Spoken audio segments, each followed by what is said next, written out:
kelompok 2 ingin memberitahu nama anggotanya. Pertama, Muhammad Fajar Sabani, kedua Andrian, ketiga Rita, keempat Cantika, kelima Omar. Laporan observasi adalah teks yang berfungsi untuk memberikan informasi tentang suatu objek atau situasi setelah diadakan investigasi atau penelitian secara sistematis.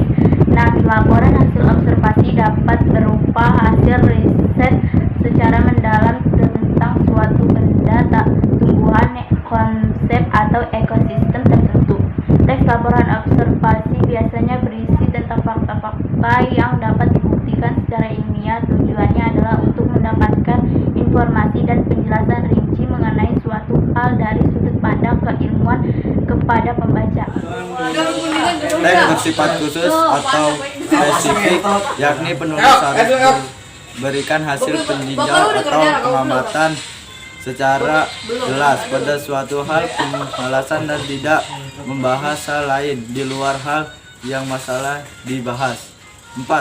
Teks disajikan secara lengkap, yakni penulis harus menyajikan atau memberikan semua hasil peninjauan atau pengamatan yang dibutuhkan untuk keperluan membaca tanpa terkecuali terperinci satu persatu. Teks disajikan secara menarik dan mudah dipahami oleh pembaca, yakni harus menyesuaikan teks laporan observasi yang dibuatnya dengan kebutuhan pembacanya. Struktur teks observasi. 1. Pernyataan umum, berisi definisi atau keterangan umum tentang subjek yang dilaporkan. 2. Deskripsi bagian, berisi penilaian hal-hal yang dilaporkan. 3. Simpulan, berisi ringkasan umum hal yang dilaporkan. Assalamualaikum warahmatullahi wabarakatuh. Perkenalkan, nama saya Pria Andrian. Saya akan menjelaskan ciri-ciri teks laporan observasi. Yang pertama, teks bersifat objektif, yakni penulis tidak dibenarkan atau memihak kepada orang atas pihak tertentu. Yang kedua, teks berdasarkan fakta, yakni penulis harus memberikan hasil peninjauan atau pengamatan berdasarkan data yang sebenarnya dalam kehidupan nyata dan bukan hasil karangan, khayalan, imajinasi, atau angan-angan penulis. Yang ketiga, teks bersifat khusus atau spesifik, yakni penulis harus memberikan hasil peninjauan.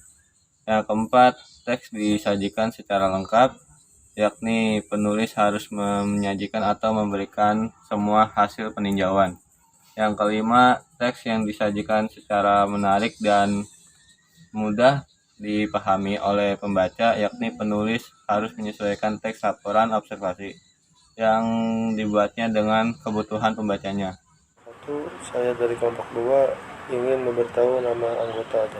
Pertama, Muhammad Fajar Sabani, kedua Andrian, ketiga Rita, keempat Cantika, kelima Omar.